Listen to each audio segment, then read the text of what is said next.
नमस्कार बच्चों। BA part second Sanskrit के विद्यार्थियों के लिए यह आज का अपना लेक्चर है और शाकुंतलम हम लोग पढ़ रहे हैं। आशा करती हूँ कि आप लोग पूरे मनोयोग से जितना पढ़ाया जा रहा है उस हिसाब से आप लोग समझने की कोशिश कर रहे हैं। और मैंने आपको शुरू में भी बताया कि जहाँ पर नहीं समझ में आता है कोई सा भी श्लोक या कोई बात, निसंकोच आप मुझे कॉल करें या फिर मेरे मेल पर आप डालें प्रश्न या फिर व्हाट्सएप पे डालें, जैसा भी आप लोगों को सुविधाजनक लगे। हाँ, कल 28वें श्लोक तक हम लोगों ने पढ़ा था प्रथम अंक में अभिज्ञान शाकुंतलम में। अब उसके आगे हम लोग पढ़ना शुरू करते हैं। राजा जो है वह कण्व ऋषि के आश्रम में बैठा है, सखियों से बातें उसकी हुई प्रेमवदा और अनसुईया से, और शकुंतला को देखा, उसके मन में प्रेम का भाव जागा। और अब थोड़ा सा उसमें परिवर्तन आता है सीन में। तो तब वो नेपथ्य में से ही कुछ सुनाई देता था कि राजा शिकार प्रेमी आ रहा है। तो और ये पता चल रहा है कि धूली उड़ रही है घोड़ों के टाप से, और इस प्रकार का वर्णन हमने कल पढ़ा।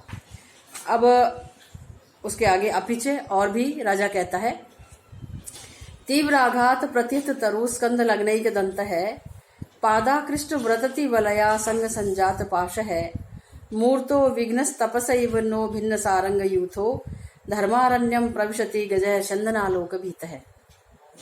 क्या कहता है राजा? राजा नहीं कहता, तपोवन की बात चल रही है ना, तो तपस्वी लोग ही कर रहे हैं चर्चा कि कैसे पता चल रहा है कि भाई शिकार प्रेमी राजा पास में ही है। तो एक बात तो पीछे वाले श्लोक में बताई, और अपीछे और भी कि तीव्र आघात से, तीव्र प्रहार से प्रतिहत तरु, जिन्होंने वृक्षों को तोड़ दिया है, स्कंद लगने के दंत है, और जिनका एक दांत स्कंद के लगा हुआ है। यह स्कंद से तात्पर्य हम उस हाथी के कंधे की तरफ से भी ले सकते हैं कि जो थोड़ा मुंह टेढ़ा करके दौड़ लगा रहा है, जो उसका बड़ा दांत है वह उसके कंधे के लगा हुआ है।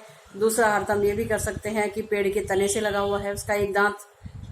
तो तीव्र आघात से जिसने वृक्षों को तोड़ दिया है, और तने से जिसका एक दांत लगा हुआ है, लगने के दंत है, पादाकृष्ट व्रतति वलया संग संजात पाश है, और पादाकृष्ट पैरों से खींची गई, व्रतति लता, वलय मंडल, लताओं के मंडलाकार होने से आसंग संजात पाश है, उनके वर्तुलाकार वेष्टित होने से जो पाश बन गई हैं।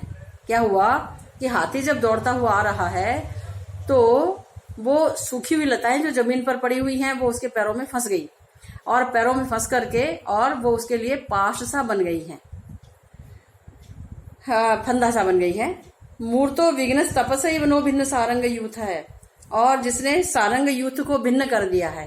सारंग हरिणों का झुंड जो जहां तहां पर विचरण कर रहा था कि घास चल रहा था जैसा भी, तो उनके झुंड को जिसने तितर बितर कर दिया है।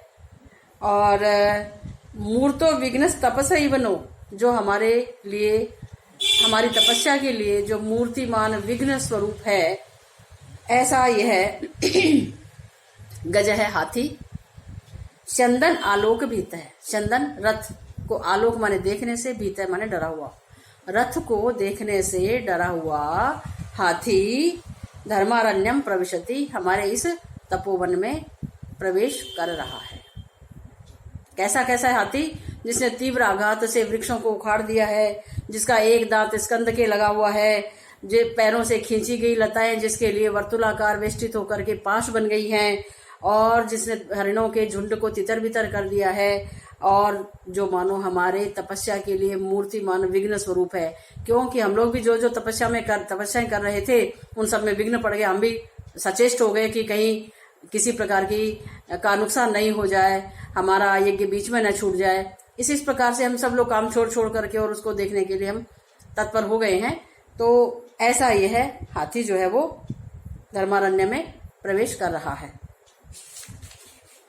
राजा मन में सोचता है, वो तो बैठा शकुंतला और दोनों सखियों से बात कर रहा है, तो मन में सोचता है कि अहोधिक पौरा अस्मद अन्वेषण तपोवनम उपरुंधंती।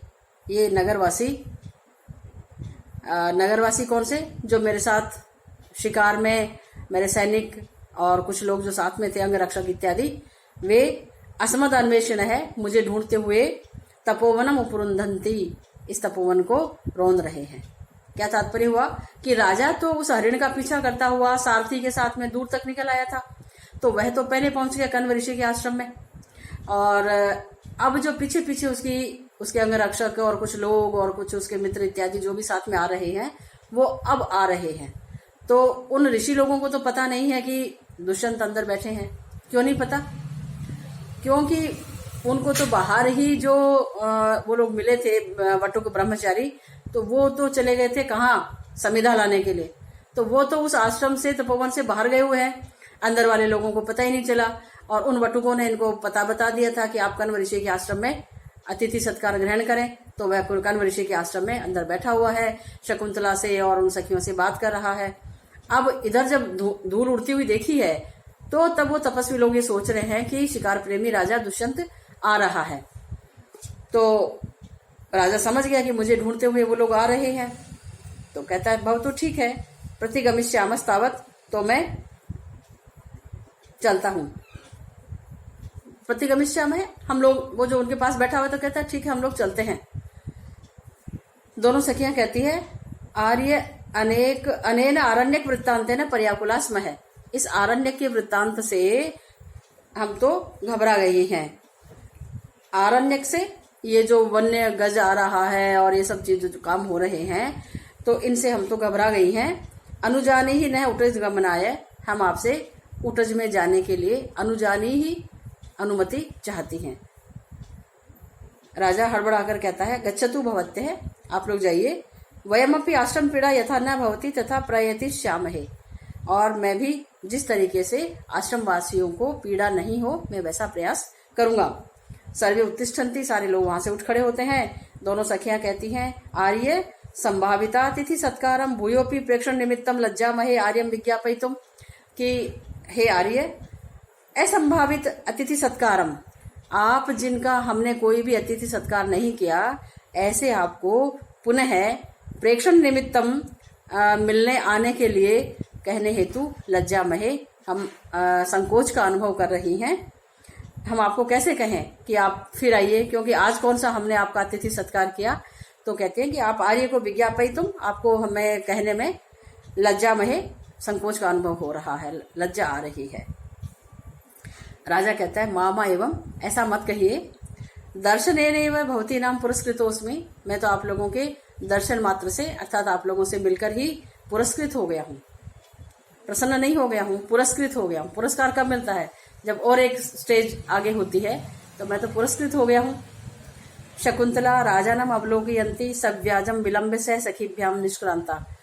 शकुंतला जो है वो राजा को देखती हुई सव्याजम, छोटे मोटे बहाने से, विलंब देर करके, सखियों के साथ, सह सखीभ्याम, सखियों के साथ में निष्क्रांता चली जाती है। सखीभ्याम, दो सखियां हैं तो द्विवचन का प्रयोग हुआ, तृतीया द्विवचन में। जैसे तृतीया चतुर्थी पंचमी तीनों में भ्याम भ्याम लगता है, आप लोगों को पता है, तृतीया द्विवचन में।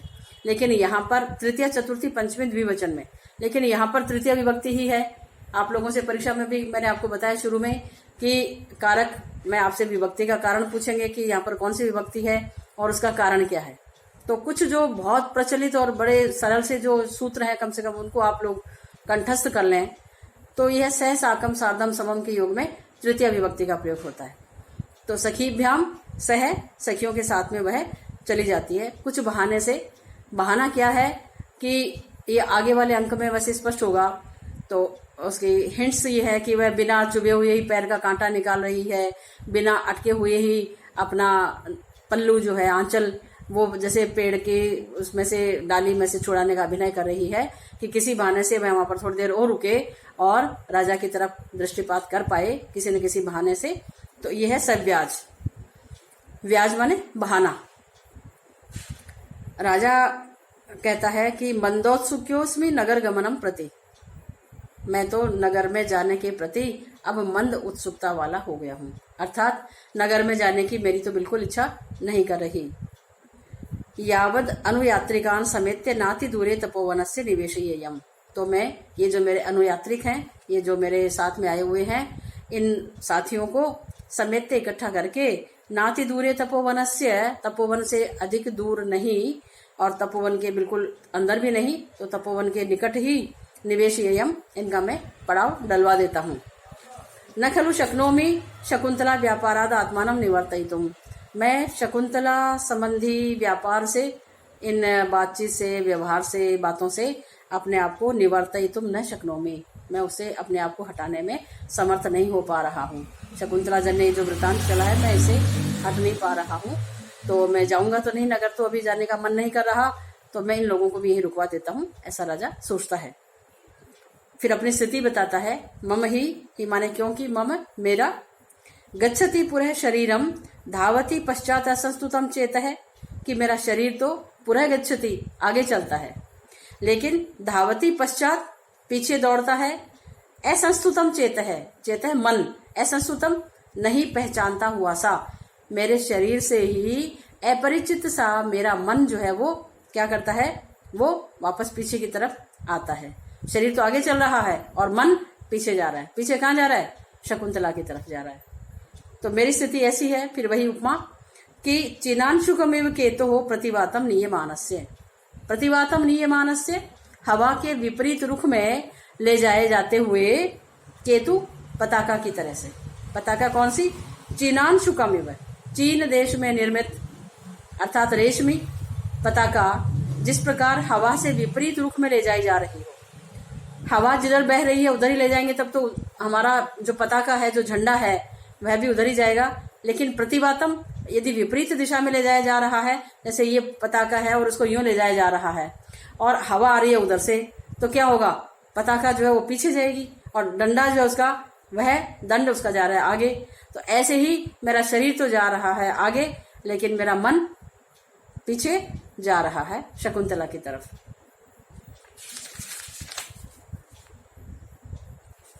इसके बाद में सब प्रस्थान कर जाते हैं, निष्क्रांता सर्वे, और ये इसके साथ ही हो जाता है आपका अभिज्ञान शकुंतलम का प्रथम अंक संपन्न।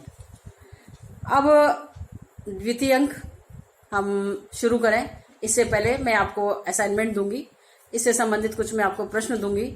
उन प्रश्नों का उत्तर आप निश्चित रूप से लिख करके और मुझे सेंड करेंगे, ताकि मैं आपको फिर उसमें क्या कमियां हैं और क्या उसमें आपने अच्छा किया, क्या कुछ और करना चाहिए था, या कितना क्या, सारी बातें हम डिस्कस करेंगे।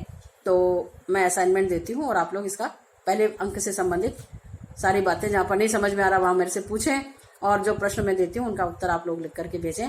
कल हम द्वितीय अंक को प्रारंभ करेंगे, और मैं आशा करती हूँ कि अब तक आप लोगों ने ये पुस्तक अभिज्ञान शकुंतलम, आप लोगों ने इसको परचेज कर लिया होगा, और नहीं भी खरीदा है तो मैं आप लोगों को साथ साथ टेक्स्ट डाल रही हूँ, तो बहुत सरलता से आप लोग इसमें पढ़ पाएंगे।